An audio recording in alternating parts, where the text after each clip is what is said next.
விழிக்குத் துணை திருமென் மலர்பாதங்கள் வேய்மை குன்றா மொழிக்குத் துணை முருகாவெனும் நாமங்கள் முன்பு செய்த பழிக்குத் துணை அவன் பன்னிரு தோளும் பயந்த தனி வழிக்குத் துணை வடிவேலும் செங்கோடன் மயூரமுமே.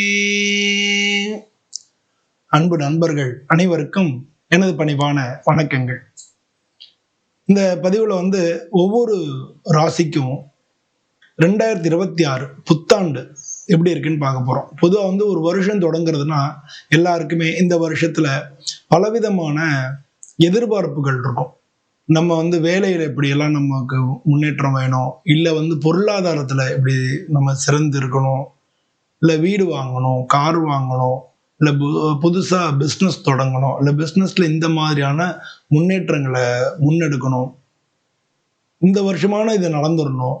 அதாவது குழந்தைங்க படிக்கிறாங்கன்னா இந்த மாதிரி படிப்புக்கு சீட்டு கிடைக்கணும், இது மாதிரி திருமணம் நடக்கணும், குழந்தைங்களுக்கு இந்த வருஷத்துல திருமணத்தை நடத்தி வச்சிடணும், இந்த மாதிரி இந்த வருஷமான ஒரு வீடு கட்டிடணும். இப்படி ஏதானும் ஒரு எதிர்பார்ப்புகளை ஒரு வருஷம் ஆரம்பிக்கும் பொழுது நமக்கு ஏற்படுறது இயற்கை.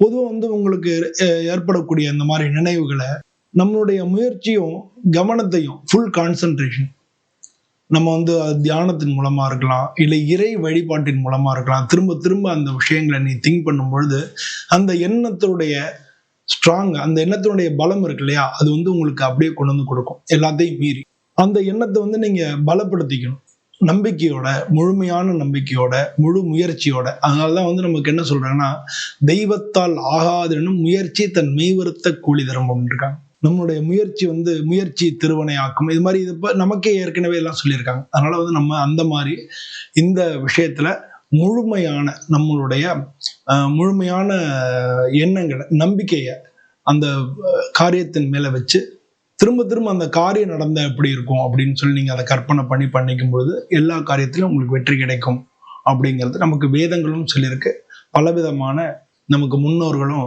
சொல்லியிருக்காங்க. இப்ப நான் சொன்ன மாதிரி திருக்குறள்லையும் சொல்லியிருக்கு. ஸோ அது மாதிரி பொதுவாக அந்த எண்ணங்களை நம்ம திரும்ப பலப்படுத்திக்கிறதுக்கு வழிபாடு அப்படிங்கிற அந்த இறை வழிபாடுங்கிற ஒன்று மிகப்பெரிய லெவல்ல நமக்கு உதவுறது.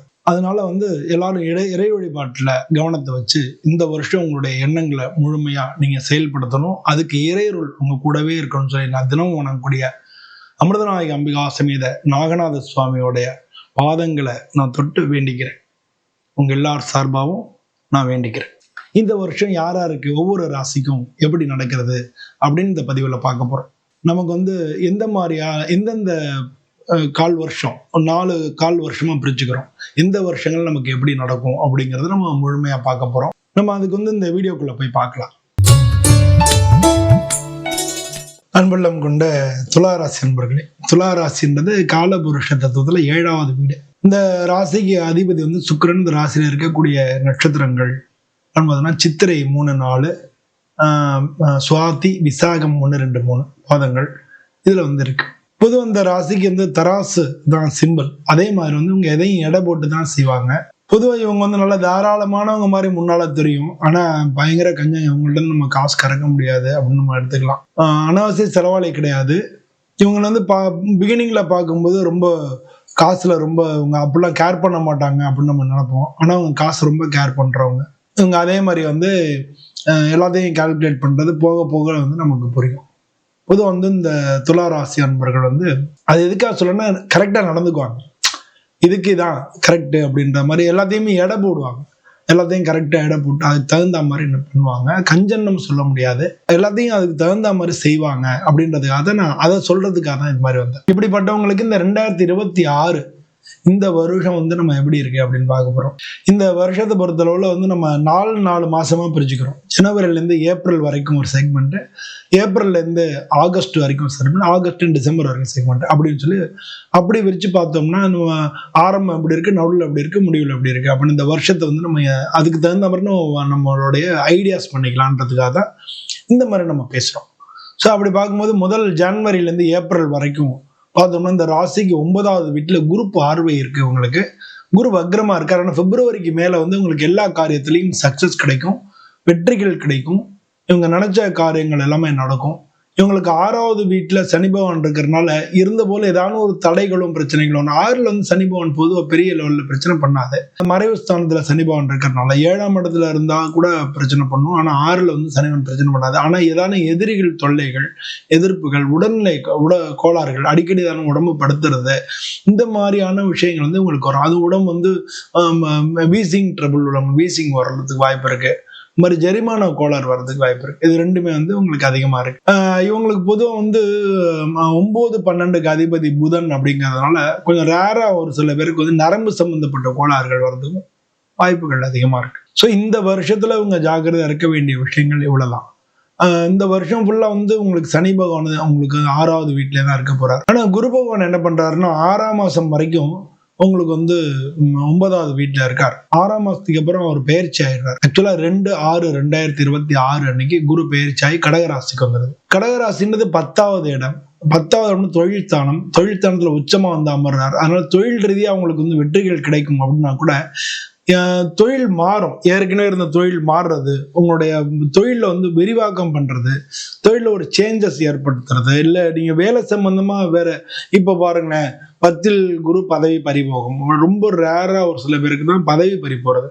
ஆனா முக்கால்வாசி பேருக்கு என்னன்னா இடமாற்றம், உத்தியோக மாற்றம், இந்த மாதிரி எல்லாம் நடக்கும். அதாவது டிரான்ஸ்ஃபர் ஆறது, அவங்களுக்கு வந்து ப்ரமோஷன் ஆகி வேற பதவிக்கு போறது, இந்த மாதிரிலாம் ரொம்ப நடக்கும். ரொம்ப ரொம்ப ரொம்ப அவங்களோட தசாபுதிகளும் ரொம்ப மோசமா இருந்து இப்பயும் வந்து அவங்க வேற ஏதாவது கிரகங்களோட சம்பந்தப்பட்டால் ஒழிய அவங்களுக்கு வந்து பதவி பறி போகிறதுக்கு வாய்ப்பு இல்லை.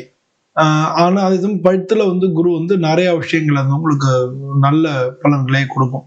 10ல குரு அப்படின்னா பாத்தீங்கன்னா உங்களுக்கு உங்க ராசிக்கு 2வது வீட்டை பார்க்கும். அப்போ பொருளாதார ரீதியா மேன்மையான பலன்களை கொடுக்கும். அதுவும் தொழில் ரீதியா பொருளாதார ரீதியான தொழில் மூலமா பொருளாதார ரீதியான மேன்மையை கொடுக்கும். இப்ப அதே மாதிரி உங்களுக்கு 4வது வீட்டை பார்க்கும். அதனால வந்து வீடு, வாகனங்கள், குடும்பத்துக்கு நம்ம செய்ய வேண்டிய செலவினங்கள் இதெல்லாமே வந்து உங்களுக்கு நல்ல முறையில செய்ய முடியும். அதே மாதிரி அவர் உங்களுக்கு 6வது வீட்டையும் குரு பகவான் பார்க்கிறாரு. தடைகள் இது வரைக்கும் எல்லாமே இருந்து டிலே ஆகிட்டே இருந்த எல்லாத்தையும் அவர் கிளியர் பண்ணி அதுவும் வந்து உங்களுக்கு வெற்றிகளை கொடுக்கறதுக்கு, தடைகளை தாண்டி நீங்க வெற்றிகள் கிடைக்கிறதுக்கும் இந்த குரு பகவான் காரணமா இருப்பார். ஸோ முதல் 4 மாசம் வந்து உங்களுக்கு குரு பார்வை இருக்கு. உங்களுக்கு எல்லாமே நல்லா ஸ்மூத் கோயிங். அதுவும் வந்து பிப்ரவரியிலேருந்து மே வரைக்குமே உங்களுக்கு நல்ல, மே ஜூன் வரைக்குமே உங்களுக்கு நல்ல ஸ்மூத் கோயிங். மே எண்டு வரைக்குமே அப்படி வச்சுங்களேன், ஸ்மூத்தா நல்லா போகும். மே மாசத்துக்கு மேல வேற ஆனும் சேஞ்சஸ் பண்ண வேண்டி வரும். ஆனா அப்பயுமே வந்து உங்களுக்கு இதுல பெரிய லெவல்ல பிரச்சனை இருக்காது. இன்னும் சொல்ல போனா பல பேருக்கு அது வரைக்கும் டிலே ஆகிட்டு இருந்தாலும் சக்சஸ் ஆகிறதுக்கான வாய்ப்புகள் அதிகமா இருக்கு. ஏன்னா குரு பெயர்ச்சியாக உங்களுக்கு 10ஆம் இடத்துல உச்ச குருவா இருக்காரு. அவர் பார்க்கக்கூடிய இடங்களை பத்தி இப்பதான் நான் சொன்னேன். அதனால வந்து உங்களுக்கு பொருளாதார ரீதியான மேன்மையும் இதுவரைக்கும் தடைகளா இருந்த காரியங்கள் எல்லாம் அது நல்லபடியா நடக்கிறது.